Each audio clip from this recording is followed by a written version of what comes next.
Okay, guys, we've played a game. I'm Joe. And I'm Jay. Yeah, we've done this before, so we're not doing the snazzy intro that we had before. Yes, unfortunately, our recording failed last time, the stream failed, everything went down.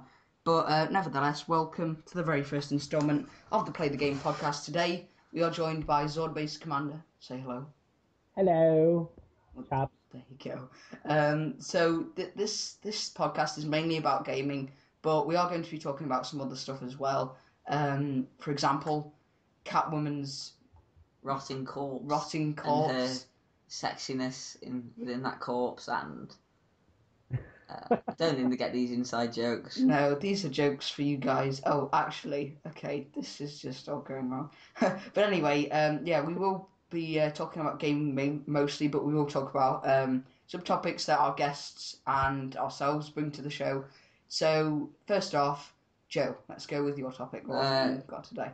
Yeah, I was going to say that we actually skipped Diablo 3, so that's quite lucky. So we can just talk about Okay, so a big game that was out this week was actually Diablo 3. A big game, it's a hack and slash game for the PC, and apparently it's really popular. I myself haven't played it. I'm pretty sure you haven't played it, Joe. that. No, I've got Zord, You, have you played Diablo? I've played one and two, but I haven't. Unfortunately, I can't afford three yet. So Oh, so that's great. None of us have played it. Um, What a great topic. I know that Wings has been playing it a lot, so I'm sure he'd be great to talk. But unfortunately, he's not. He's not with us at the moment because he's sleeping or something. But That man needs to sleep. yes, a good YouTuber needs to sleep. But what else have we got to talk about? I don't. Mine, We were going really good whenever it wasn't when nothing was picking up, and we had some really funny stuff going on. Now that we've realized there's a problem, it's yeah, it's just, Yeah, yeah, it's time to X drop. Factor, exactly. The what's her nuts? Anne Hathaway looks like Catwoman's ex-librarian little sister that just didn't make the cut. yeah, Yeah. something like that. Yeah, We were also talking about rotting corpses yes, and Robin being awesome. Oh that's yeah, right. forgot about Robin. How can I forget about him? Good old Robin. Because Eartha Kitt was one of the Catwoman in the '60s for the old '60s TV show of Batman, and she was still hot, even though she's dead. She's still hot. So Yeah. hot rotting corpse. Oh Oh, yeah, and we were talking about how old we were. yeah, Yeah, and how that affected us getting guests. But being so old. I mean, yes, us. stuff like that. But obviously, that didn't affect this guest because Yeah, how awesome he is. yes, Love That's right. That's right. But uh, I mean, everybody deserves a chance to try to do something for fun. And I mean, it doesn't, as long as, you guys aren't over here talking about, like drugs, hoes, money, and yeah, slapping Yeah, bitches and, we're not rob. quite rappers yet. Yeah, I mean, I'm all good. So, Yeah, so we'll just roll with that. I'm quite looking forward to future podcasts. Even if we don't get so popular, we're still going to do them because well, if we enjoy this one, which we are at the moment, we're just going to carry on trying to get guests just to talk to people. I mean, hmm it's not about earning YouTube money or anything. It's just having fun. That was one of the things that I was saying. Like, it seems like nowadays, and I'm talking like I'm some kind of like old YouTuber that's been on the scene for a while, but I mean, it seems like loads of people are starting YouTube now just because they have this delusion that you put out videos and you get money. But from past experiences, I know that that clearly doesn't happen because you have to earn your subscribers. You're not just going to get some one-off a million hit video and gain loads of subs instantly. You have to earn them. And I think people nowadays are more bothered about the money that you earn from YouTube rather than the people that you meet. Whereas I suppose partnership is good, but like I said, it does take time and you have to be dedicated to what you do. But I'm more bothered about the people that I meet. Like speaking to you now, Z is great. Like I've been a long-term subscriber of yours, and just to get to talk to you like one to one is just awesome. So for me, that's kind of the best thing about doing YouTube, I suppose, is talking to the people that you meet along the way, and hopefully we'll get some other people on the podcast soon, and we can talk to them, and it'll all be good. But how about you, Z? Why did you decide to start YouTube? Well, I'm gonna be honest. Wings. Hmm. Had this Yeah. other channel, and my original motivation was yes, the YouTube money because honestly, my family are in a kind of a particular situation where that YouTube money would be awesome.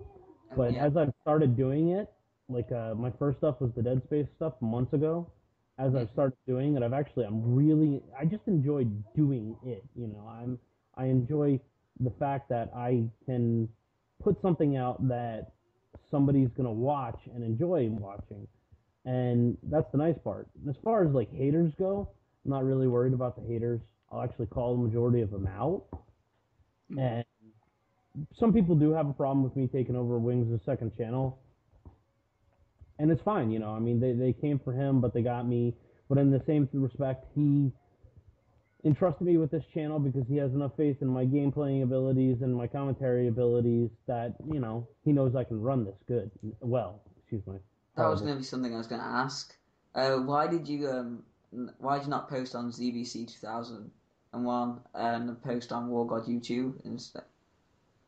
Yeah, well, in that one, that's where the YouTube money comes in. Oh yeah, I don't have ZVC 2001 doesn't have a partnership, yeah. but War God does, and I'm helping him out as well as helping my family out. Mm. Hmm. It sounds terrible when you say it out loud, but I mean, in the long run, Well, it doesn't really do anything for your family, so Hmm. exactly. And he is one of the three people in this world that he's my friend, he's my brother, I love him to death. yeah. You know, he was there a couple days after my daughter was born, holding her. I've known him for a very long time, and he's my friend.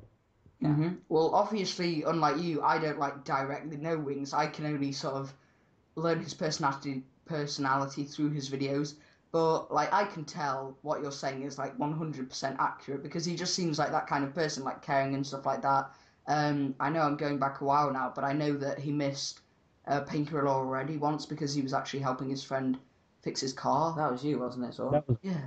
He actually missed that PKA because we had purchased a car a while back, and Hmm. it it had rust in the radiator and the reservoir. And what happened was a huge rust clot formed in one of the radiator lines and caused the engine to overheat. Yeah. And when that happened, it left my wife stranded on the side of the road. Luckily, she was only about like a quarter of a mile from work, so she walked the rest of the way. I Yeah. called it Wings, and he swung by, picked me up, and we headed to the car to get it working. And unfortunately, it didn't end up start working, and it needs a new motor. But the guy we bought it from, that's a whole nother story. Um, he's getting a new motor for it, and we have a loaner, but not before like mucho damage was done because with all this crap that happened, I ended up losing my job. Oh. Yeah. So, but I mean, with every opportunity that's lost, another one appears. Yeah. So Hmm. Every door that opens, another closes. exactly, I'm going to school for networking, and I mean I love computers, obviously, Yeah. and you know my ultimate goal in my professional life is I want a nice dark office in a room where all I got to deal with is a computer for making decent money. Hmm. Mm. And Well, no, sorry, carry on. if I can do that, then goal achieved. Yeah.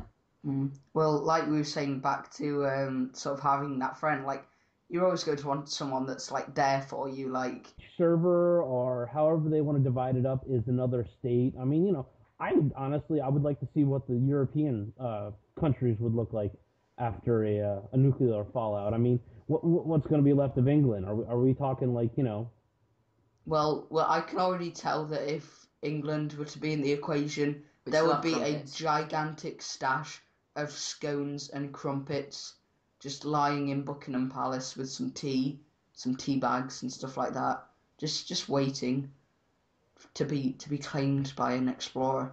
Yeah. That'd just be great. and then like that guy will be respected by all people from all over the world. To answer this guy's question in the stream, of a high caliber, we are from the UK, me and Jay. Yeah. Zord, I'm not sure which state you're from, sorry. You're from Carolina. Right now I'm in South Carolina. South Carolina. There you go. So that's to answer your question, Mr. Man. But yeah, Fallout would be good. For Fallout 4, I'm looking forward to, I don't know, I really want it to have sort of, obviously the Skyrim graphics engine, because for me personally, I didn't really see a huge change between the Fallout 3 sort of graphics and New Vegas. But what are you doing to that setup? but I'm looking forward to Fallout 4 sort of having that engine, maybe having like bigger areas for you to go in and explore, loads and loads of different quests, maybe vehicles, maybe throw some sort of half-destroyed vehicles in there that you can fix up and drive around in using your repair skill. Sounds like Rage. There you go. Get on it, Bethesda. And quick. Exactly. That's what they should do. They should let us... Did you say it sounds like Rage? No, what Jay was on about, he was on about fixing up vehicles and driving them around the world. I haven't even played Rage, so... A mode of transportation would be really nice. That's all I'm saying. I mean, I like... I like the whole exploration aspect of Fallout 3, but the biggest problem that I have is the fucking endless hours of droning of walking across the wasteland until you find that area, and then you have to use the quick travel's nice once you've discovered the area, but discovering all of the areas is like, oh my god, somebody shoot me in the friggin' foot. Like maybe not. I don't know. I would just be happy that if it had sort of like a railway system, maybe. So I suppose that would kind of be like the fast travel, but like just something as simple as that to help you get around. Obviously, maybe take the fast travel out. I know that Fallout New Vegas had the hardcore mode. Maybe make it so that the hardcore mode this time around doesn't have fast travel. So therefore you have to pay so many caps, or what, I can't remember the currency in Fallout.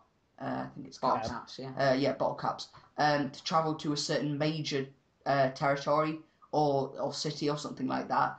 And in this case, I'm talking like a world bigger than New Vegas and Fallout 3. So I'm talking like maybe a couple of states, maybe like sort of New York, Manhattan, that area. I'm not sure. There are rumors that the next Fallout will be set in, I believe is it California? Somewhere like that. Yeah, I think that was just a fan-made trailer, but... Yeah, but I don't know. I kind of like the idea of that, of a massive city, all destroyed, very close quarters and stuff like that, all the buildings you can explore. Which I suppose can kind of tail off into the topic that I wanted to ask you guys in this podcast. And that was, if you could make your own game, what would it be? So I'm talking not necessarily a certain genre. You can make up an entirely new genre. But it's just like a game. So for me, it would kind of be like GTA. So this is going to be quite a long explanation, but bear with me here. So it would kind of be like GTA in the aspect that you had a big open world or something like that. But it would then have destructible environments. So I could walk around in Liberty City, I think GTA 4 is set, right? And I could just like knock down this big building, maybe using like Battlefield's Frostbite engine, and just watch that collapse. And that I think that would be like awesome, having those destructible environments in a sort of free roamy area. I think that would be like the perfect mix. Maybe have a story where you're like trying to stop those gosh darn bad guys from invading, like cops. Those cops. Goddamn cops from invading like the place.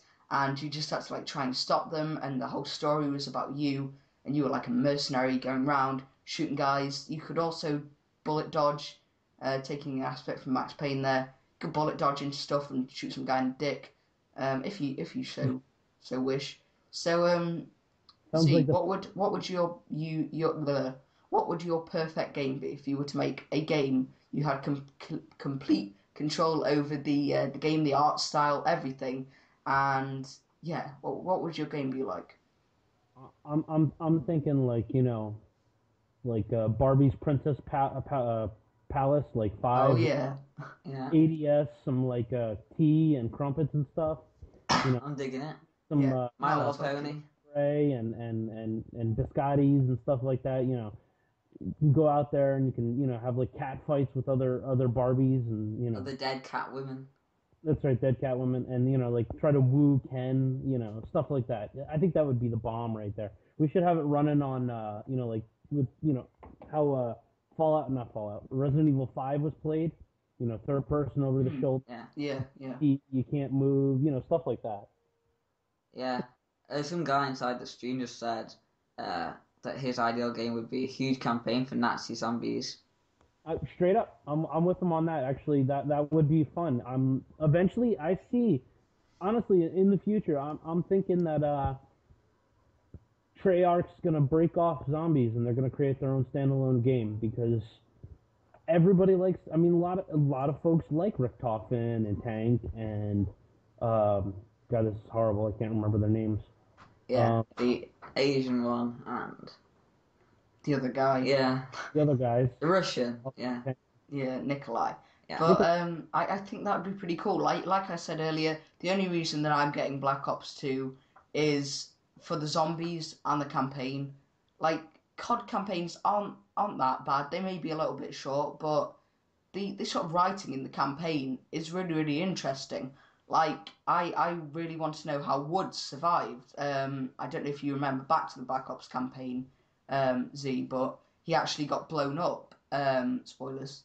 And he died. I saw it on my TV. His face exploded into a million pieces, and I'm really interested to know how he survived. Obviously, I also want to play zombies because that's a big part. I really, really like zombies. That was really all I played when Black Ops was sort of in its prime, was just zombies because I love that. I'd like to see them take the story further, maybe introduce some new characters and stuff like that.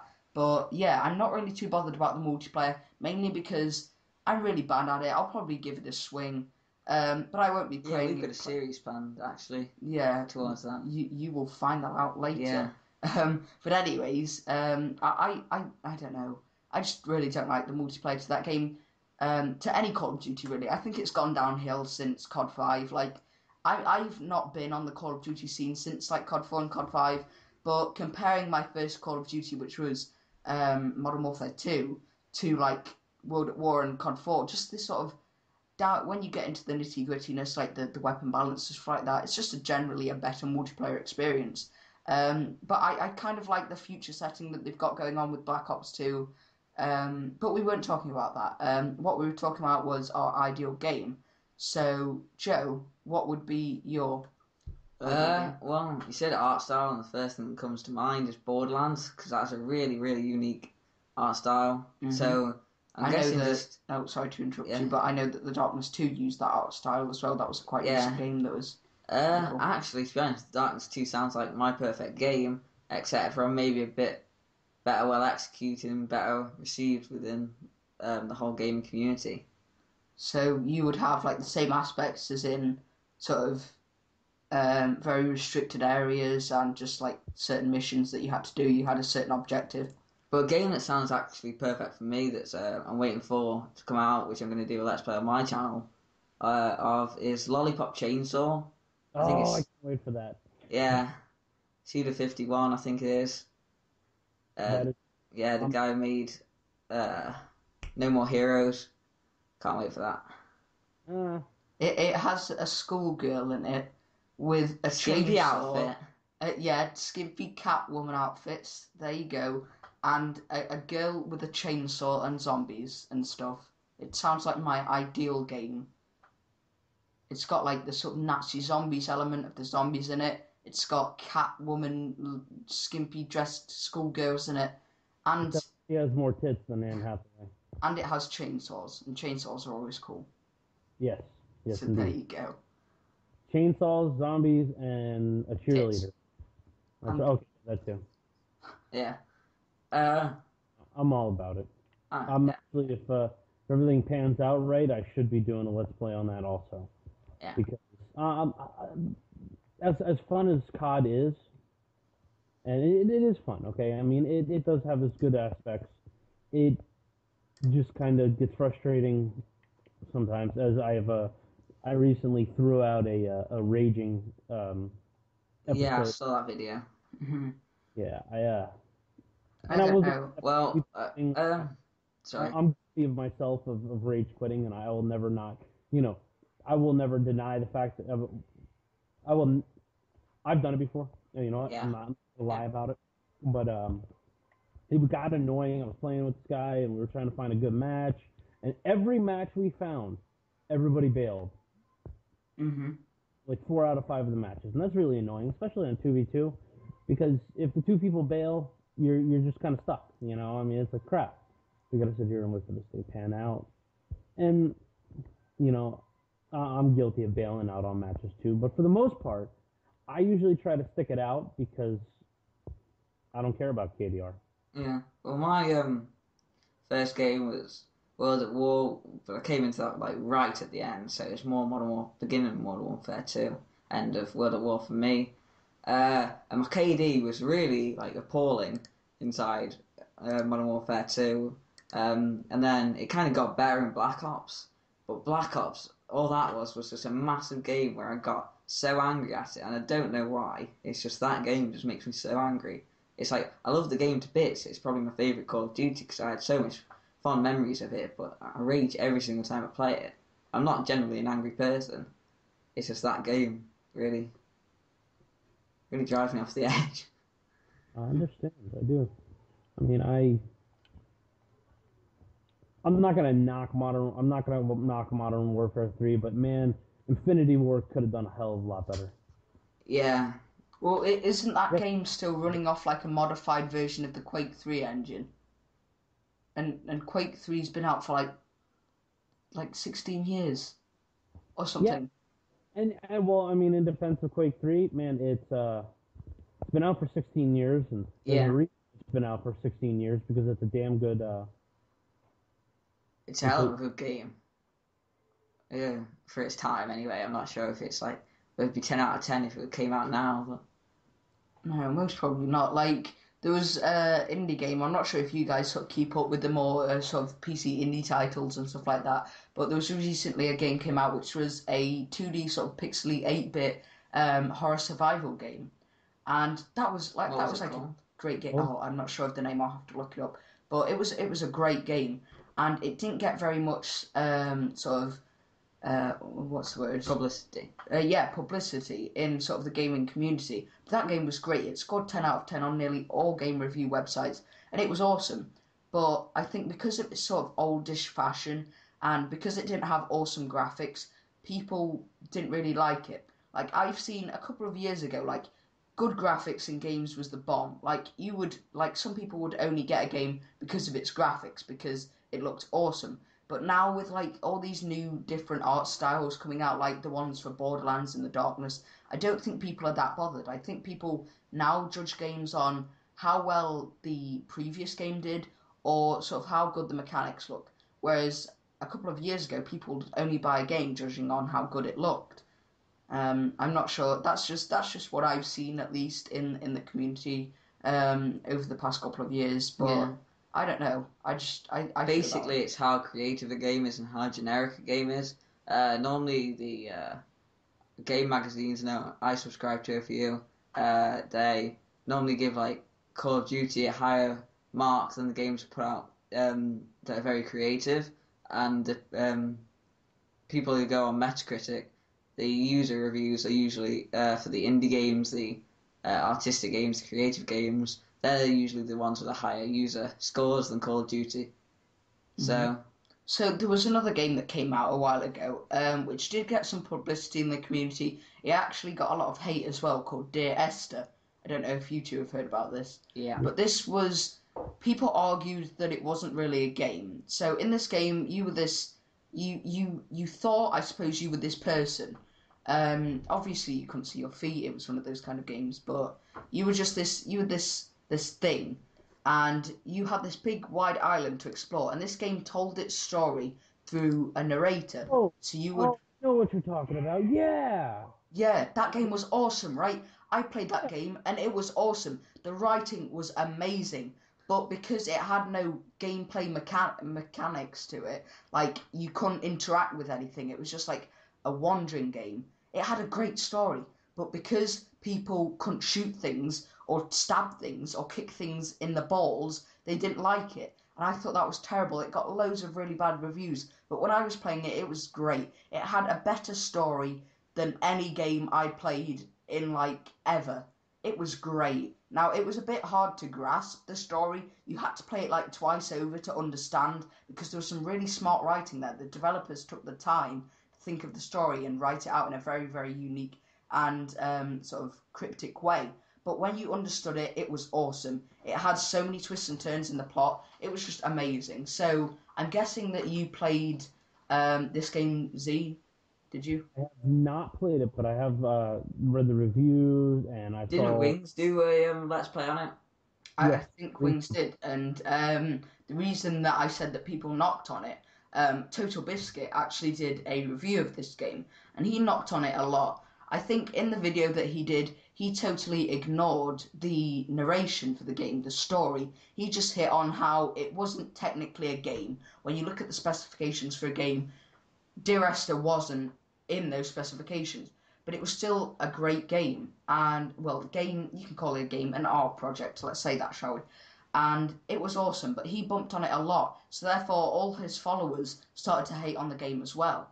And for that reason, the developers stopped the publishing for the sequel to Dear Esther, which is quite sad because I would have loved a sequel. Maybe not a sequel in the fact that it continued the story of your guy, because I don't want to ruin the ending, but it sort of stomps any ideas for a sequel. But maybe a game in that sort of style.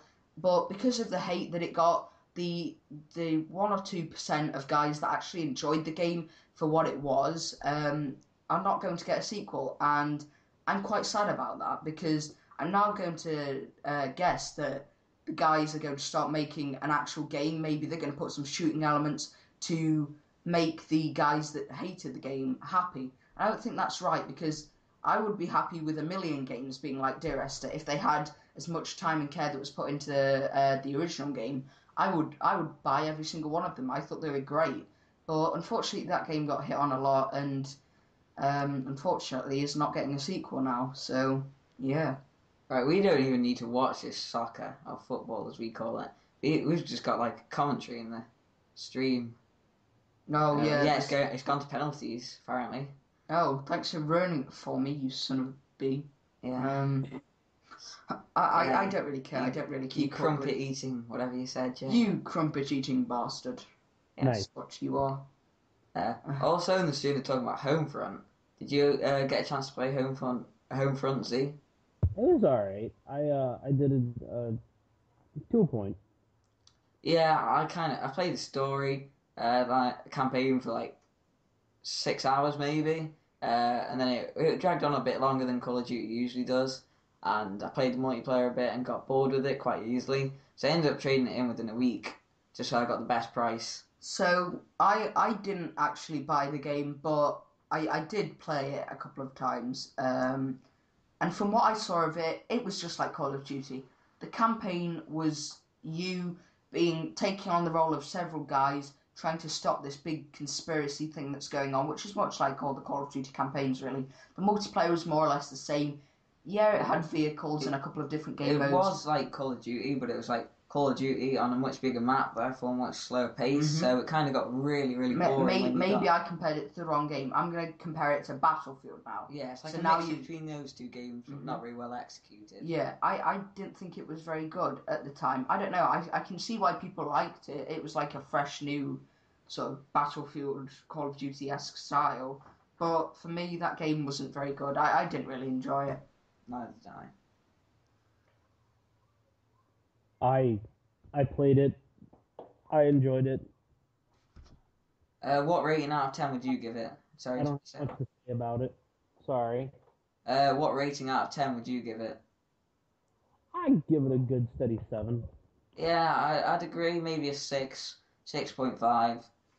I mean, it fulfilled, a basic FPS, and what's going, oh crap, this is what's going on, what do we do type God, this is a terrible cover of it, but I'm speechless right now. It was fun to me. Yeah, something that made it quite unique though was the story. This is just a very very basic outline of it, where they're against the I forget the Koreans, the crazy side of Korea, uh, and like that's quite a modern idea. Whereas going against Soviet black op groups or Russian terrorists, Middle Eastern terrorists, should I say, is like quite a well done idea. It's being used a lot. Like I don't know. Should we move on to a new topic? Would you guys be okay with that? Yeah, man. So there's a game coming up by the name of Hitman Absolution. Have you guys played any of the previous games? So I'll let you speak first. Okay then. So it looks like I'm on my own again. So Hitman is basically a stealth game, much along the lines of Splinter Cell and games like that. But it's sort of with a choose how you execute your missions. In the past two games, you've been given a certain contract, and then you've been given multiple ways on how to execute this contract. So you can go in all guns blazing, shooting at guys and just blowing them away, or you can go in sneakily. You can stab guys, poison their food and stuff like that.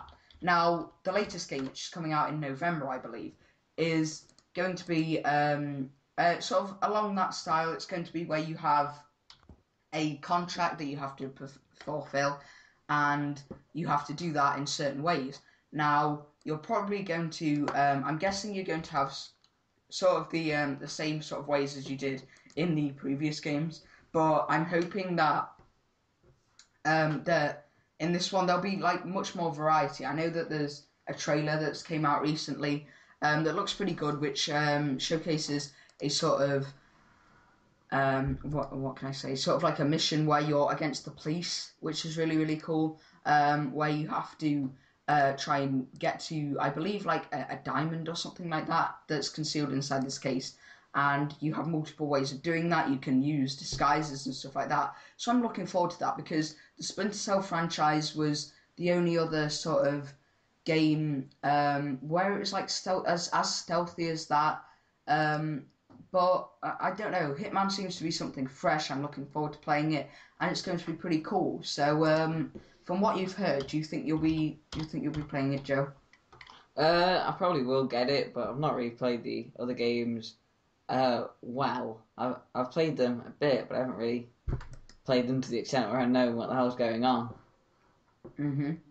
So I don't know. I'm looking forward to Hitman a lot. I think it's going to be really really cool. And yeah.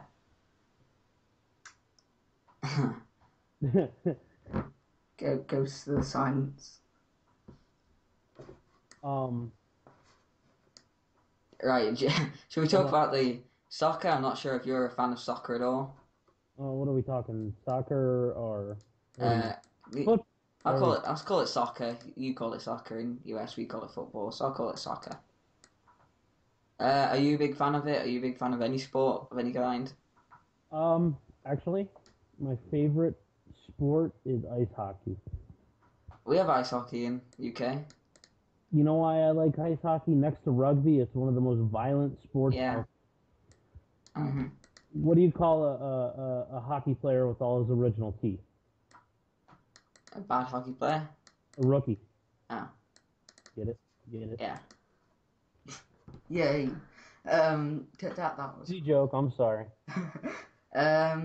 So Joe, talk about the soccer then. I was just going to say that, I mean, we have a big thing going on in Europe called the Champions League that's going on right now that they're all talking about in the stream. All three of them, they're actually talking about it. They're saying that it's gone to penalties or whatever we call them. And, sorry. Did you guys? It's gone to penalties and it's going to, basically, it's the final, sorry. So it's going to decide who wins the, whatever it was. Somebody's just put in the stream actually about MMA. Yeah, I was about to say something about the MMA. MMA was violent years ago. Yeah. But there are so many rules and regulations. Now, I mean, the rules and regulations are there for a good point, okay? Because this is two people beating the ever-living piss out of each other. And I completely and utterly understand it. But now, the majority of MMA is, oh, I can grapple better than you. And that's about it. Yeah. And I haven't seen a really good match in a while, and I'm probably going to get like hissed at for saying all of this. But I'm going to say that 90% sure that some of it's scripted. Like, I'm with you because the majority of it's all too wrestling now. yeah, like I'm going to say WWF. It's just the same as that. Now, not the same. They don't have stupid, ridiculous moves like in the WWF, but they have, like for example, Brock Lesnar. He's somebody from the UFC who's gone back into WWE. I'm sure like a few of his matches were obviously scripted because I mean he can't just sign a contract immediately as soon as you've left the UFC. I imagine. So there are certain things that they can do and then they can't do. But I mean, Brock Lesnar was a joke in the first place. Yeah. And I have no patience for him because he's an idiot. Yeah, he's just he couldn't cut it in football. He couldn't cut it on MMA. Oh yeah, he was the champ, whatever. And that's just hype. Yeah, exactly. But my biggest problem with Brock Lesnar is he is an idiot. He's not humble. He's like, oh, I'm better than everybody else, but he's not. Okay, I mean, I bet you if you throw Tank, what's his name? Tank Abbott, I believe his name is, in the ring with Brock Lesnar about give him 10 years ago, he wouldn't stand a chance. Tank would just knock his ass out. What's his name, sorry? Tank Abbott. I mean, he's got some of the... I mean, he's by no means the greatest wrestler, MMA fighter there. But, I mean, he has some pretty amazing fights. I mean, I've seen him. He's got, I believe he still owns the record for the shortest fight. And that was, like, 5-10 seconds. And basically, the match started, the guy ran at him, and Tank just laid him out in one hit. Yeah. And, I mean, he's a big dude. He doesn't have stamina because he's such a big dude, but he's got power. Yeah. Going back to actually quite a while ago, the stream about the Skyrim MMO, not the Skyrim, the Elder Scrolls MMO. What are your wishes for that game? I'm not sure if you follow the Elder Scrolls. I'm not big into the Elder Scroll games. I'm like I said, I play the Fallouts. Yeah. Well, me and Jay are actually quite big fans of the Elder Scrolls series. So, yes. Jay, what's your wishes for the Elder Scrolls MMO? I want it to be good. I want it to be like Skyrim, but with loads of people running around trying to kill me. But I'm going to try and move away from video games now. So as I mentioned earlier in the terrible stream that went wrong and you guys couldn't hear us, I started to talk about the Slender Man. Now, I'm a person that's really interested in the paranormal and stuff like that. So a while ago... Before you start rambling on about that, do you know are you like into paranormal stuff, Zord? Me? To an extent. Yeah. I do enjoy the idea, and I play enough horror and watch enough horror movies that I guess I should be. Yeah. But hold on, I'm lost my train of thought. I'm leveling up my character. I really need to get a video if we do this next time. That's fine. Okay. So I'm quite interested in this guy called the Slender Man. So he's a mythical creature. I've known about him for quite a while now, and he really, really interests me for one reason only, and that's because his existence is debatable. Like, unlike things like the snow monster and stuff like that are just completely outrageous. This guy has, like everything really, he has pictures of him, stuff like that. There's cases where children have gone missing and can't be explained, and there's been stuff like that. But I wanted to read a passage to you, basically to get the whole feel of who this guy is, and then I wanted to get you guys' thoughts on this guy, and I wanted to know what you think, if you think it's true or not, if you think it's just a load of crap. So let me just load this up here and move closer to my microphone, and I will read this to you guys. So Slenderman is a mythical creature often depicted as a tall and thin figure wearing a black suit with a necktie. Pop it into the stream and then read it. Pardon? So they can go to the website and check it out too. Oh shit. Control C. Sorry. Didn't mean to cut you off. That's fine. It's your first one, and Skadoosh. Right, Jay, you just read away. Okay, sorry about that. Okay, so he's often depicted as a tall and thin figure wearing a black suit with a necktie and a blank face. According to the legend, he can stretch out or shorten his arms at will and has tentacle-like appendages sprouting from his back. Depending on various vloggers and bloggers' interpretations of the myth, the creature shows a wide range of abilities, ranging from causing memory loss, amnesia, paranoia, insomnia, shut up, Joe, paranoia, coughing fits, with or without blood spitting, nicknamed Slender Sickness, to triggering. I can't read. It's too late at night. So basically, this guy is a tall fellow, and he's abducted children apparently all over the country. So there are some images, very famous ones, of him supposedly being pictured around children. Now, these children went missing a couple of days later and were never found. So the creepy thing about this guy is that these children had no reason to run away. And it'd been known that the Slenderman, once he'd been pictured or seen near children, they would disappear. But these guys, they were happy at home. They had no reason to run away. No one apparently was sort of chasing them or wanted to get at them or kill them or something like that. They were just average school children. And 9 of them went missing one day after being photographed with this tall black figure. And that's what creeps me out the most, because there's also a very famous piece of audio taken from an interview with a man who supposedly lost his daughter to the Slenderman. And it's quite creepy when you listen to it. I'll probably be doing a video about this soon, because it's something that really, really interests me, as I've said before. And I'll probably read this article in full on that video then. But now I have one more horrifying thing to think about whenever I send my kids out into the world. Yeah.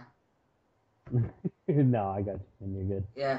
Does this kind of thing interest you? With the did you hear most of that? Yeah, I heard everything. I mean, that is pretty neat. There's folklore like that all over the world, everywhere and everything. I mean, it's like, vampires.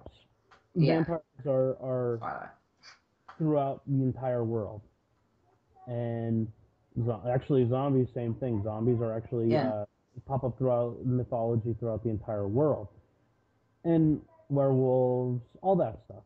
Yeah. And stuff like this just pops up everywhere, and it's actually a pretty interesting urban legend. So. Something that actually interests me more than like zombies or the Slenderman, as Jay was just saying about, is outer space. But that's just me. I mean, Wings is a big fan of outer space as well. I love astrology. Yeah. Astrology. That thing that has to do with the sky. Yeah. Because I can speak English.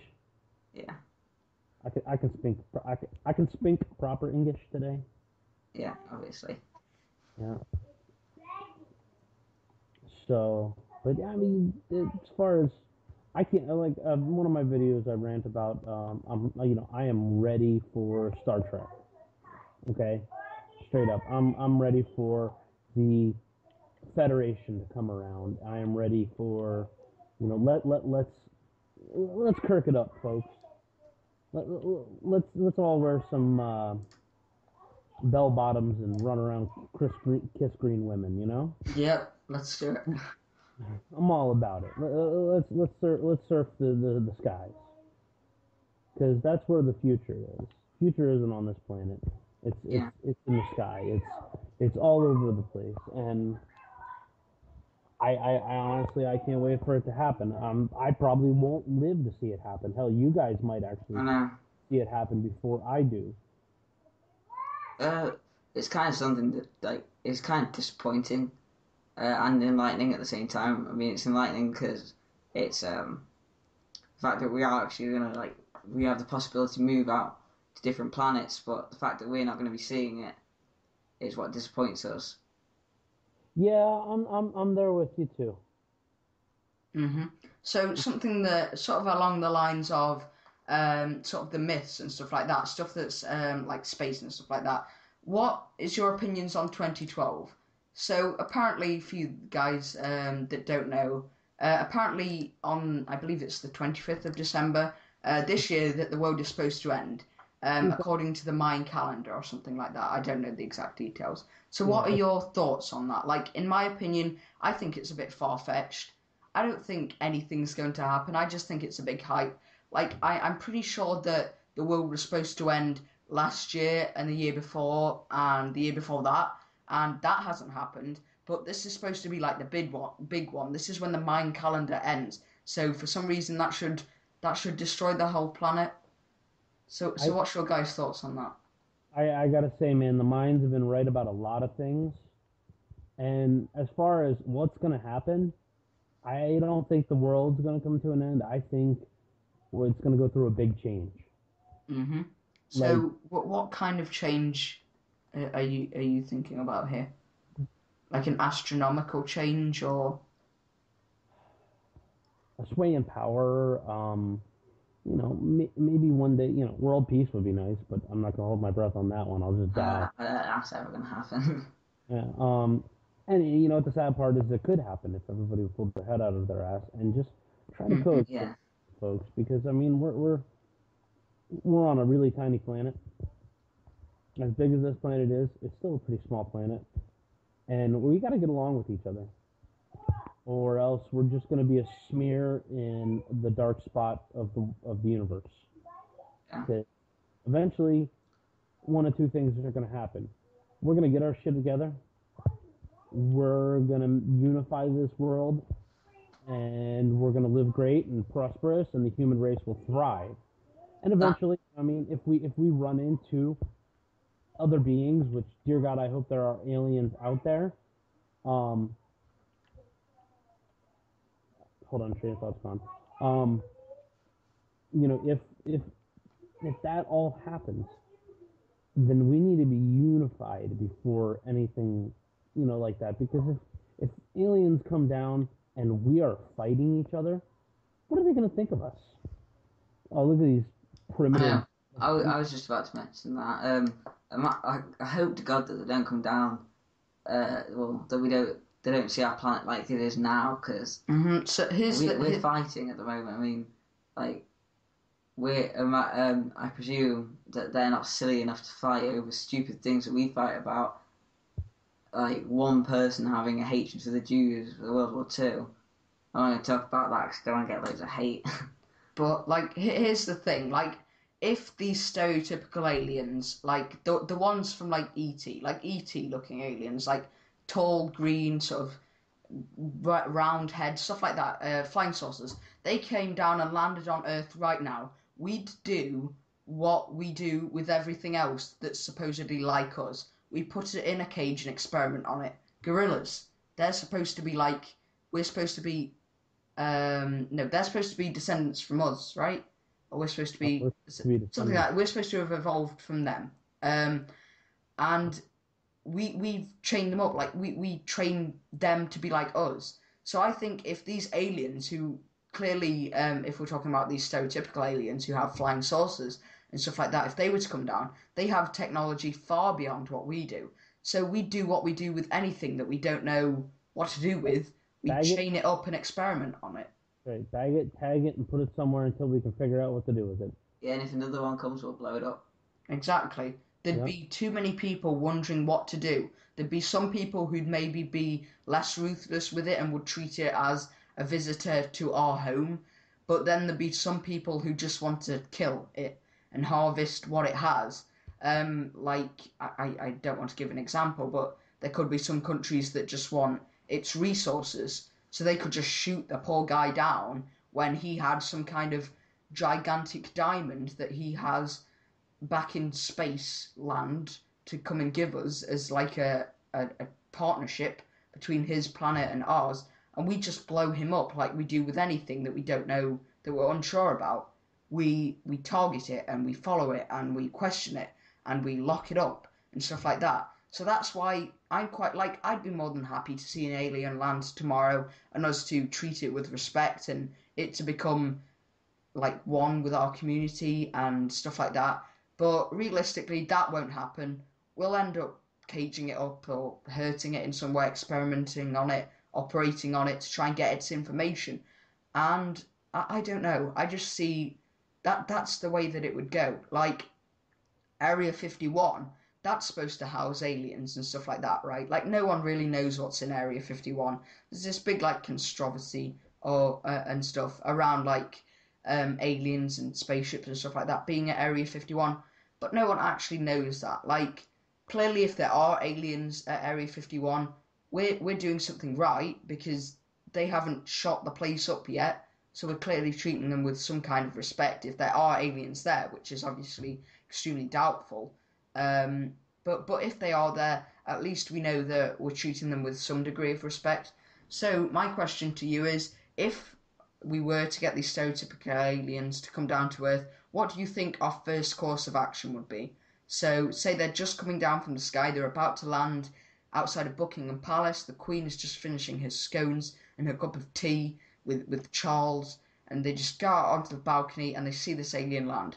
What do you think her first course of action would be? As far as the Brits, brother, I don't know. I'm American. So that would be something you'd answer. I know what America would do, man. We would just straight up shoot their asses down. Yeah, we'd just beat it with batons and sticks because we don't have guns. Yeah. Shoot them down, take their technology, and probably dissect their body. Because, well, that's what we do. Most probably, but do you think that's the best course of action? No, it's Shooting not. it down? Because at this point, we don't know if this thing's friendly or not. This thing could come down, charge its laser beam up, and blow the crap out of the Queen, and just kill her, or like Obama over in America, just anywhere in the world, really. I'm just talking about the leaders of that certain country, the presidents and prime ministers, the queens and kings and stuff like that. Because we don't know if this thing is good or not, so we'd have to take a massive risk, if we should attack this thing, if we should try and make friends with it, but at this point we don't know. So I think realistically we would just shoot it down and hope that if the thing was friendly that it lived. If not, we'd probably experiment on it and steal its flying saucer, what's left of it after we shot at it with laser beams and stuff. And then we'd probably scavenge that and use it to build a gigantic scone making factory. Well, that's what Brits would do anyway. Not sure about you Americans. Maybe make some Twinkies. You guys are all about some factory. scones, aren't you? Pardon? You said you guys are all about some scones, aren't you? Yeah. Good old Scones. Scones, Great. yeah. Is anybody actually talking in the stream? Because I'm not getting anything in the stream. I'm not either. I was No. thinking that. I can try refreshing it, see what's going down with the stream. Just wait for that to refresh. So you're still live, so it's no problem there. Yeah, because I just fixed the issue that we were having. Oh wait, I've had a new response since we've gotten here. Scones are starring good. I agree with you there, buddy. Scones? Get me a cup of Earl Grey. Jam and tea. Don't you just love those scones? What else is really British? Right. Sorry to move off the British topic. No. But oh wait, yeah, that was it. The best movie of this year that you've seen. Me? Yeah, Oh, just this year, not of all time. I'm gonna go with some Avengers. I completely agree. I mean, if DC is gonna make a Justice League movie, they better step it up, and they better step it up quick and hard because it's just not. They're not. Yeah, I mean, they're killing me. Yeah, As much as I love DC, I'm a big DC fan. yeah. I read DC. I mean when I collected and read, I read DC, man. Batman all day long. Um, I read all the typical DC stuff. Um, and I wasn't a very big Marvel fan. I mean, I read a couple Marvel things, but straight up, Avengers just shocked me because it was good. It was Yeah. really good. The interaction between the Hulk and Thor was hilarious. Okay, because you have two people that can put some serious punishment out and take some serious punishment, and you put them next to each other, and then you let them beat the ever living piss out of each other. Because Thor can take the beating Hulk can put out, and Hulk can take the beating Thor can put out. So it's win-win for us. Thus why you get those hilarious scenes where, you know, Hulk knocks the crap out of Thor. I mean, the fight between Thor and Hulk on the ship was great. Yeah. Thoroughly enjoyable. Another movie coming out here soon is called Snow White and the Huntsman. I talked about it in one of my videos. And Yes. I haven't seen that video, but I haven't heard the movie either. So could you explain that a bit? well, it's kind of a retelling of the old Brothers Grimm um story of Snow White. Yeah. Instead of she's just being this delicate princess and da da da da da, she's the queen is pulling a bloody countess move. She's sucking the life out of all the pretty girls in the kingdom so she could be the most perfect of them all, and Snow White was destined to defeat her and bring peace. And it looks good. It actually looks genuinely amusing. So I'm actually looking forward to it. They got the guy who plays Thor to play the huntsman, which is pretty cool. They got the seven dwarves. The only thing I don't like is they got the chick from Twilight to play Snow White, and I don't think she's pretty at all. And the Twilight movies were horrible. Yeah, so, I haven't seen any of the Twilight movies. I hope I don't ever see any of them. But I will not, because they're horrible tween dramas. Yeah. Oh, I'm a vampire. I fucking sparkle because I eat animals and not humans. Can I just put in Team Jacob for the win? Just saying. Oh, are you kidding me? No, I don't follow Twilight. I just thought I'd just put in there and annoy you. But well, you annoyed me because I'm definitely Team Edward. What? Let's go right now. You know what? I'm team gonna kick your 13-year-old asses here in a minute. No, I'm messing with you. Yeah, but getting back on to our 1v1 quick scope. Yeah, let's go. So getting back on to our favourite movies. I haven't seen the Avengers yet, unfortunately. I'm hoping to see it at some point this weekend, probably tomorrow actually. But it's well worth I've watching. got to say that. Watching, you said. Oh, sorry. I've got to say that the best movie that I've seen so far is The Hunger Games. I like that movie. Like, it's not the sort of the most action-filled movie ever, but like the whole concept behind that movie, like the fact that you have to survive in this big open area, and that like the idea for that movie has spawned countless numbers of mods and maps for certain games and stuff like that. Like Minecraft has a big community going right now called the survival games, which is taking the concept of the Hunger Games and using it in sort of Minecraft, so that you have to survive against various other people, and countless other games have done that as well. But I just loved that sort of thing, because you sort of had like a better love story than Twilight going on between the guy and the girl, and then you had this like ruthless bunch of guys who wanted to blow their heads off with like arrows, and it was just awesome. It was like Well, it was see, one of the best movies in my I, opinion. I I read the books. All right, me and my wife read a lot. I mean, I read the books. We bought them. We sat down. We read them as soon as the movie came out, and still haven't seen the movie. I But haven't seen the movie either. from the reviews and what people are talking about, it's not as good as the books. I mean, in the books, they are amazing. Like Katniss was not there when Rue was killed. Okay, there was no she didn't get hit by a stray spear. No, Katniss hears Rue get killed, scream, and she shows Mm-hmm. up, and Rue's hanging off the edge of a spear. Yeah. Okay, I suppose that's like a thing that they maybe felt that they had to change to sort of add a sort of sad aspect to the movie, because up until that point it was all like anticipation, like you were waiting for someone to get killed. So maybe for her to sort of see him die added that sort of effect to it, rather than just her coming and seeing it him sort of dead. her death. I It, can. it was far sadder in the book Mm-hmm. to actually how they did it in the book was Katniss was splitting or taking care of somebody else, and she hears the scream. She heads out towards the scream, and bam, Rue has been speared. Okay, and they do the whole burial, and she sings for her, and all that stuff, and that was great in the book.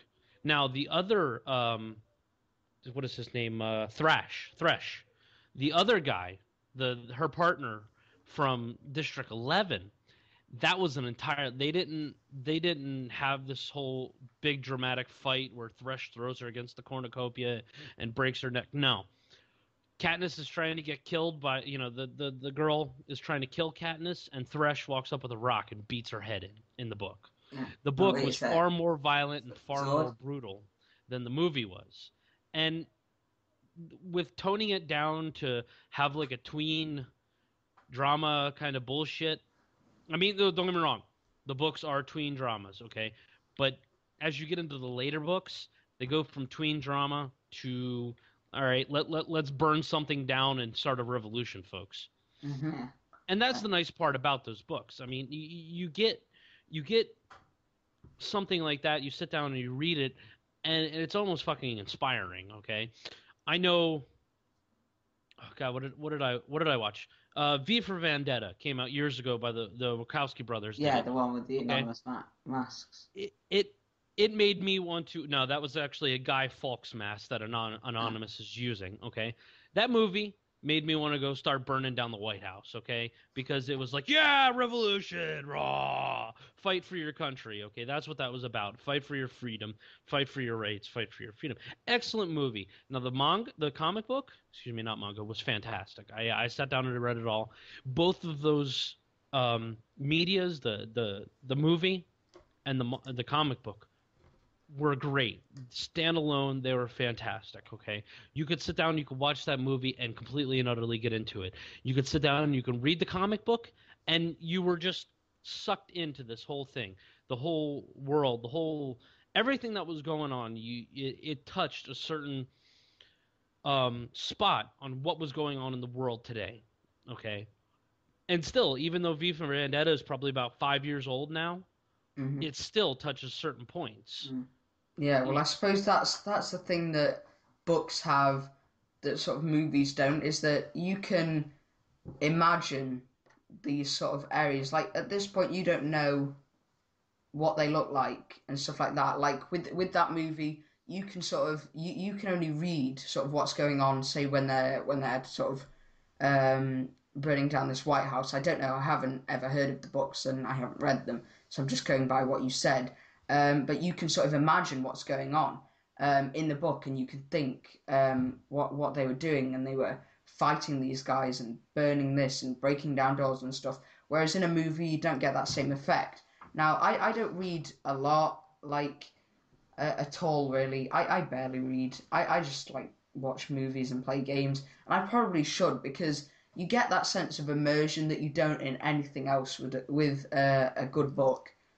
So I probably am going to have to get myself, like, a big long book and just sit down and read it. One that I would enjoy. Like, I like books that are, like, action packed and stuff like that. Like, I'm not really into the sort of love story sort of books, stuff like that. Just a massive action packed book that can entertain me for hours, and I'll just sit there and read that, and hopefully I'll be enjoyed by that. But the books that I've read in the past have been sort of very, very non sort of creative stories and stuff like that. Like, I read some of the Alex Rider books. I can't for the life of me remember what the story is called now. What I know what you mean. what the franchise of books or whatever is called now, the series of books. He had a movie made. It was Stormbreaker. That was the movie. It was Stormbreaker, it was a teen movie. So those books, they're like awesome. But then as soon as the movie came out, that like ruined it, because you'd built up this image since the first book of how this guy looks and how he acts and how he speaks and how he reacts to certain situations. And then as soon as the movie comes out, you're like, oh, this guy's some douchebag who's not heroic in the slightest, who still follows sort of his character from the books, but not as well, and they change a lot of things in movies. But getting back to the Hunger Games, I know that because of the success of the movie, they are going to be making a movie to do with the other couple of books. So that should be good. But I'm hoping that from what you've said, it would seem like it would be better if they were to stick to sort of the books and not really change the story that much. Because by the sounds of it, the books are clearly better. The books are fantastic. I mean, I sat down, me and my wife sat down and we read it. We took turns reading it to each other for about 2 weeks. It took us about a little bit longer than 2 weeks to actually get through the books. But it's amazing. I mean, if you have not read them, go out, buy all 3 books, sit down, get yourself a cup of Earl Grey and a crumpet, and sit down and read them. I'm going to do that. All right, and read them, old chap, governor. Yeah, I will sit down with my cup of tea and a scone, and I will read that bloody book until my eyes hurt. And I'll get back to you on that one. I'll let you know how much I enjoyed the books. Yeah, I'm sure I will. They are fantastic books. I mean, seriously. It seems that I won't be disappointed. Now, there's another book series that I'm going to speak about, and the book series was awesome.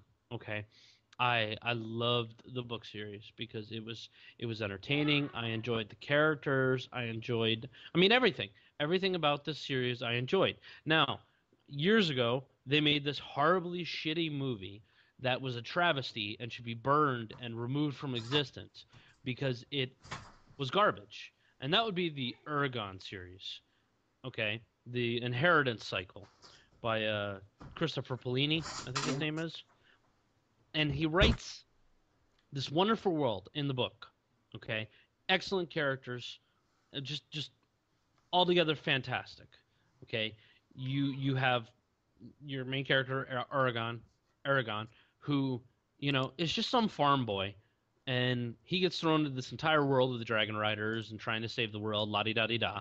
Every little kid's fantasy. I think I might have heard of this. And they go through and they make this. He writes this amazing story at the age of 17. I got to give him that. He finished the book series at like the age of 25. So that should give you an idea of how long it took him to write the 4 books. So you go through this first book. Eragon grows, and he's learning more about what's going on. He inherits his dragon. He gets his dragon. He's trained by Brahm, which is the town's, basic storytelling drunk, that just hovers around and keeps an eye on Eragon. Well, go along. You meet Mortag, which, come to find out, is his brother. And and it goes into complete depth. You meet more characters. They make these hilarious. He meets this hilarious witch named Angela, Angela, I think, and she's crazy. I mean, when you meet her, she's sitting on the steps, trying to disprove the existence of witches by disproving the existence of toads. If toads don't exist, then witches can't exist. Right? Good theory. Anyways, so he encounters her. She's insane.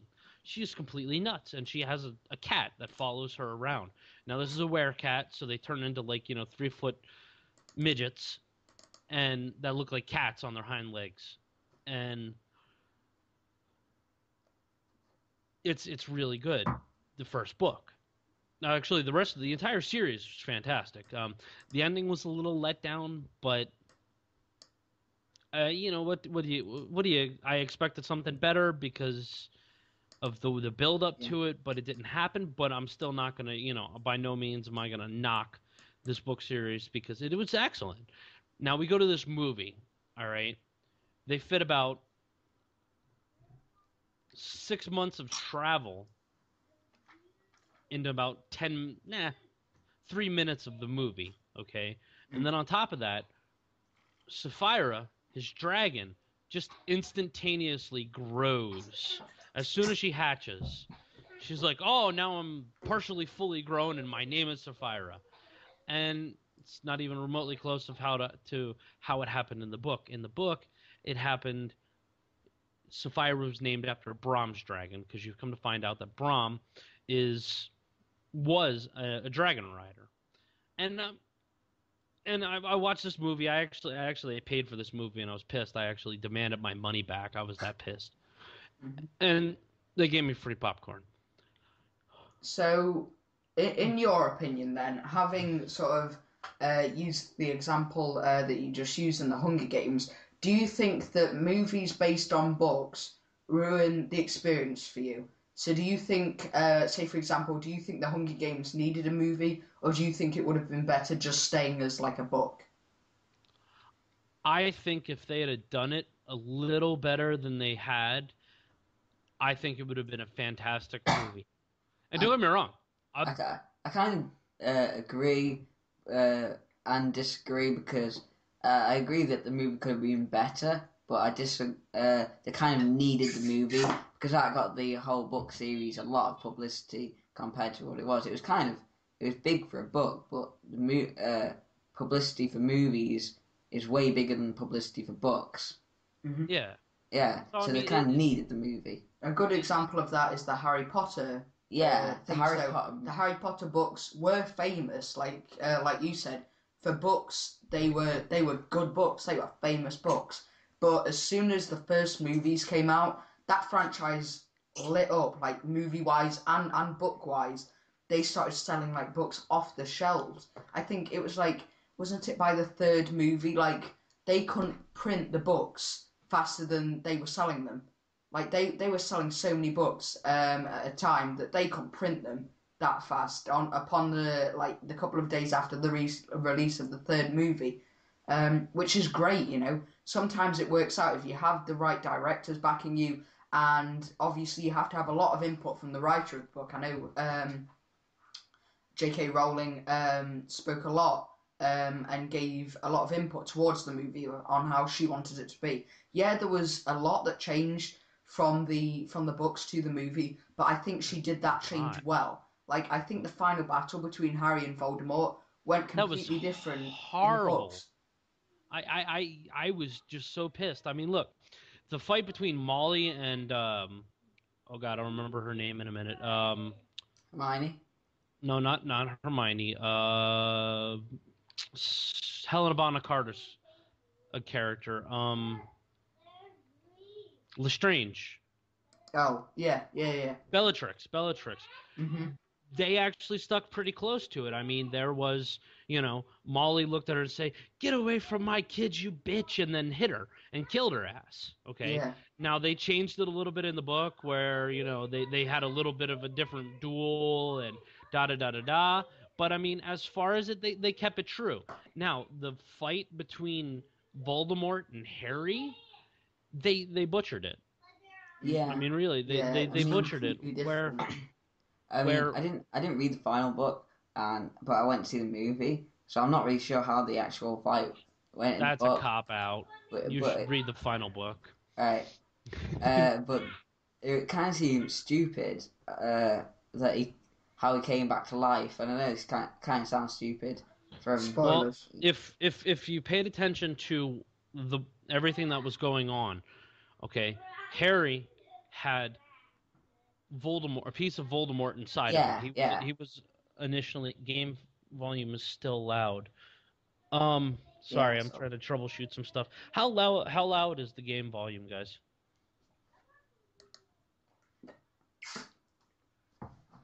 We'll just sort this technical problem out, and then we'll get back to our topic. I'm not seeing any replies. You can sort of change it in the options screen. I don't know, in sort of in game. I don't know if you're doing that now or what, but. How loud is it? I'll refresh the stream, seeing if there's any answers. So sort of, if we unmute the stream now, it's going to play the audio out of the headphones, which will pick it up on the recording, so we'll have loads of time audio lapses and just destroy the space continuum. Yeah. All right. Well, let me crank down the master volume then, because I can't really hear anything because I have the way I have everything set up is just I have the game volume turned down and you guys turned up. So is that any better, folks on the stream? Yeah, game volume is okay, only when you shoot. Okay. It's only when you shoot. So you turn down the effects, so that should be fine now. Melee only. Melee only. Actually, here in a minute, I'm gonna save this and pop in probably some Modern Warfare or call it Black Ops. I don't know what I'm gonna do yet. Voice is the loudest in game. I think that means we're all good. But anyway, getting back to the Harry Potter. What were you saying? You were saying something about Harry has part of Voldemort inside him because of the scar, right? Oh, here we go. I'm about to completely nerd out here. Okay, when Voldemort killed Harry and his mother, Harry's mother's love, here's the cheesy part, protected him from the Avada Kedavra curse. Okay, whenever the Avada Kedavra curse hit Harry, it bounced back and killed Voldemort, and a little piece of Voldemort was transferred inside of Harry.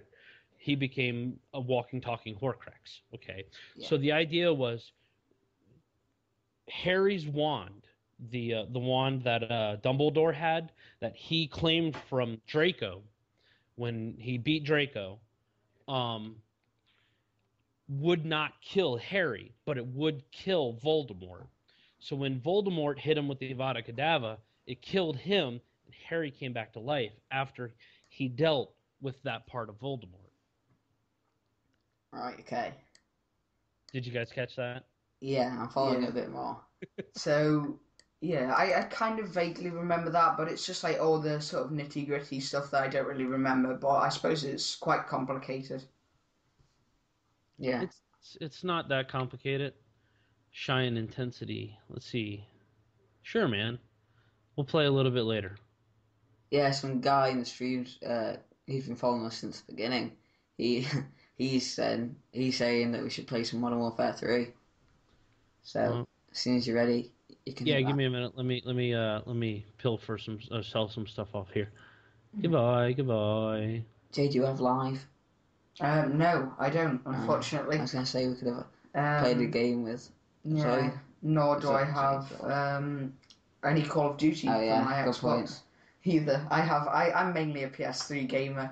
So I have all my games on there, unfortunately.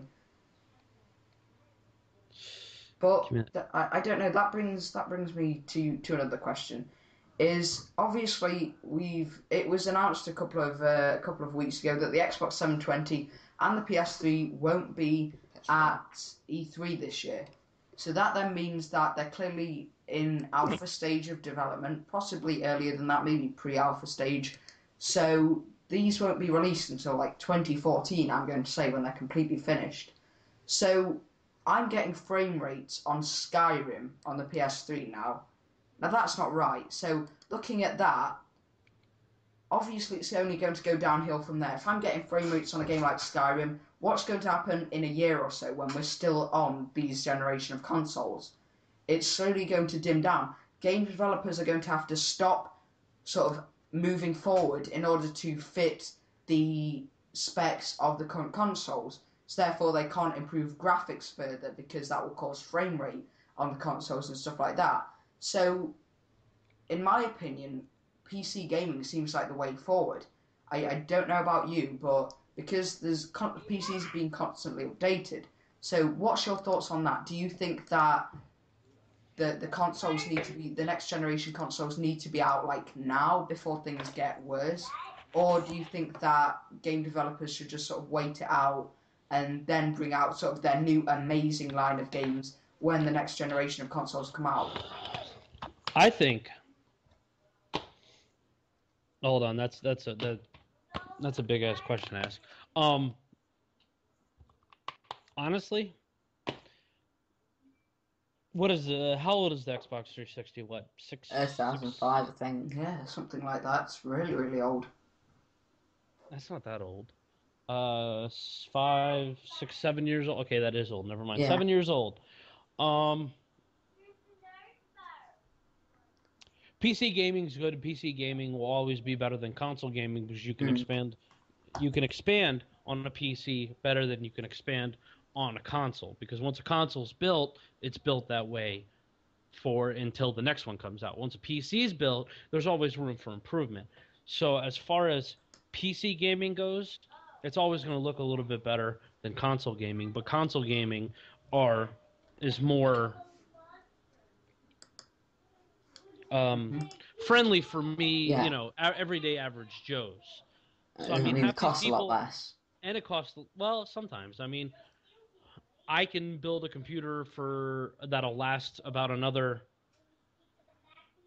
12 years for less than $1,000. Now I spend $1,000 on a tower that'll last me 10 years, whereas I spend 300 and some odd dollars on this 360, and here in about 5 years a new one's going to be coming out. I spend another $300 plus all the games. Yeah.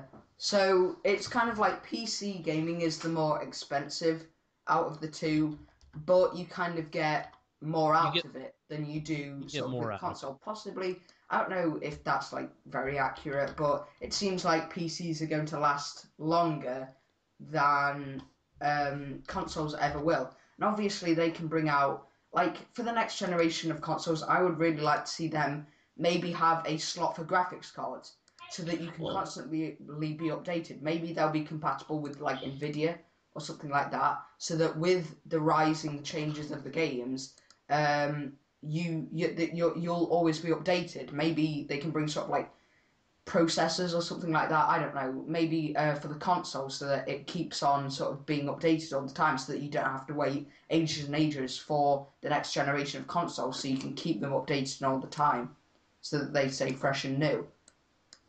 So do you think that would be like a good idea, like having something like that? Or would that just be like a really, really bad idea because you'd have to put obviously a lot of time and money? Maybe that would even take longer to sort of make or develop, but it would last more in the long term. So basically what I'm trying to say is, would you like your new console now and it to last like the same lifespan as these generation of consoles do? Or would you like to see it maybe take longer to release, but be able to keep up with the games in the future? So, like I said, maybe importable graphics cards and stuff like that.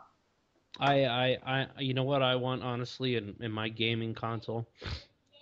What is it? A couple of years back, they were having commercials like when the PS3 was coming out. It was like PlayStation 14 or something like that, and it's like this action game, and then it cuts back, and it's just some guy standing there. I want something that I can stick in my eyeball that if I want to play a video game, all I gotta do is close my eyes and Yeah, yeah, pick yeah. my nose or something, and then I can start playing with my mind. So something like a maybe like a headset that sort of you put on and you can sort of immerse yourself in the world like completely. Yeah, helmet more. Yeah, Headset. like something like that. Like I'm still waiting for that. I hope that technology it's probably already been developed actually, if you think about it. I have no doubt. Look, I mean, the majority of technology has already been created. It's just a matter of our governments giving it to us Hmm. before we're ready for it. Like, Blu-rays. Blu-rays have been out for a good 10 years. The government was using it before we ever even knew about it. And it's like that. All governments use all the good stuff before we're allowed to use it. CDs. CDs, they were using them before we even got our hands on it. So, as far as like upgradable consoles, I think they would be fantastic. I think it would be awesome if I could pop this case open on this 360, drop a couple sticks of RAM in there, and put a new graphics card in there so it could handle the new engines. All the new stuff, all the graphics, so that way I can get better frame rate on Call of Duty. So that way Fallout 3 looks sharper. You know Hmm. what I mean? Yeah. I And I suppose like going back to those sort of headset things. I suppose the problem with those would be like if Jimmy, the epileptic kid, wanted to play on his new sort of immersive gaming headset, it would cause like no like end of deaths because like if you started playing say if there was a game release where it was like an alternative reality where you were like yourself but in this other world inside a game you'd slowly start to lose your mind because it'd be like Inception. You wouldn't know what would be real and what wouldn't actually be there, so you'd start tripping the hell out and going crazy. So I suppose that's possibly why, like, maybe if these things are in development, like the government hasn't gave them the go ahead because there's just too many sort of casualties that can be caused by using these things. Well, I don't know. Maybe there's some way that they can make them safe, but I highly doubt it. If we're just talking about the sort of ones that you sort of plug and play and stuff like that. I know this is a bit off topic, but no, dude. could you quickly look at your KD or something like that? Look at your stats. You guys don't want to see my stats; they're horrible. He's too MLG, Joe. You'll be That's shocked by right. his awesome. You'd be shocked by my awesomeness. Yeah, that's 30, 34 KD, whatever. Let's Is the see. All right, monster. there you go, guys. Look at that high class 8.47. That's the good shit. I thought you meant. Off Damn, with yeah. that. I mean, I'm gonna be honest with you guys. I'm not a big. I don't really particularly care about my KD. I just want to play. I play for the hell of it. I play for fun. I Yeah, post. you're the same as me. I just want to play because it's most of my friends play Call of Duty, so it's just sort of like a social thing that we do that I play to join in with really. But a lot of my friends do judge me on how well I play Call of Duty. It's like if you're the guy in my class who's like bad at Call of Duty, you have no friends, right? That's just the way it goes. It may sound harsh, I but think unfortunately, that's that's taking like a bit extreme, but like some of the people that I know, they have a hatred for people because this guy went like 22 and 10 in a game and he wasn't like getting those double Moabs and stuff like that. He just went crazy and stuff. But yeah, so that's the thing. That's the thing that I talked about. But anyway, I think we're going to wrap up the podcast here. We've been going for about an hour and a half now. I think something like that. So I'd like to thank you for coming on, Zord. yeah, huge thanks. Yes, Yeah, thank you. You were an amazing guest. We would love to have you on again. Would you be willing to come on the podcast again? Sure. You guys want to Okay, do it about the cool. same time next week? Yeah. Yeah, so next week. Come on. Yeah, you can come on. Yeah, we maybe try and get you on and another guest maybe, so we've got sort of the four of us on. But for now, thank you for coming on. Guys, thanks for watching Yeah, this this has been stream. episode 1. Yeah, PDG. before we go, let's quickly talk about our channels. So, Zord, what have you got coming up this week on your channel? I totally didn't record any of that stuff on Fallout 3, which kind of sucks. But I'm gonna do some of the 2v2, man. Some of the hold on, some of the survival guide, Fallout 3, and a couple of the I'm gonna do they um I'm gonna do a couple of things off of Fallout 3, the rest of Dead Space, and I'm gonna restart up my Silent Hill Homecoming, and hopefully here soon I should be able to afford a couple newer games. Cool. Sounds good. So, but yeah, I mean, you guys keep checking on it. Mm-hmm. I'm gonna eventually post a little bit more zombies. I got a couple more from the one the other day that I did, and I'm gonna finish posting those up. Mm-hmm. But as it stands, it's Dead Space, Fallout 3, and Silent Hill Homecoming that I'm gonna be doing for right now until I can get a couple more games. Cool. So, Cool. So, Joe, what have you got going on your channel this week, in the upcoming week? Well, it's just mainly I've got a few promos going up on my channel for other people. Well, of course, we've got this podcast going up on the channel, hopefully tomorrow. And just some other random stuff. YouTube's like a creative outlet for me. It's not really something that, I mean, I put effort into it, but I'm not doing it for YouTube money. So. Mm-hmm. Well, over on my channel, I'm hoping to have been starting my Max Payne 3 Let's Play. I'm also going to be doing Skyrim, a bit of Fallout 3 actually. Just watching you play it then, Zord, has just got me really, really interested in the game again. I just want to go and play it. So maybe I'll do like a hardcore sort of Let's Play of that. And some other games, maybe I'll do some Deus Ex, some COD 4 Road to Failure, because I suck at COD, as I've said like many a time. So that should be good for you guys to watch me fail and hate me forever. Anyway, again, it's like this. If we all suck at COD, the only thing we ever post of COD are the games that we don't suck at. there you go. Exactly why That's my channel is based on Let's Plays and not a competitive multiplayer game. So there you go. Because I suck at video games. But that wraps up this week's podcast. Thank you all for watching. This has been the first episode of PDG. Go check it out on all our channels, I believe. Obviously, Zord has been live streaming this. This will be going up on me and Joe's channel. Play the game, and I'm Joker. So thanks for watching, guys, and see you next week. Yeah, see you guys. Bye. Alrighty. Hey, I'm gonna keep live streaming, so. Cool. Cool. You We've guys just stopped recording then.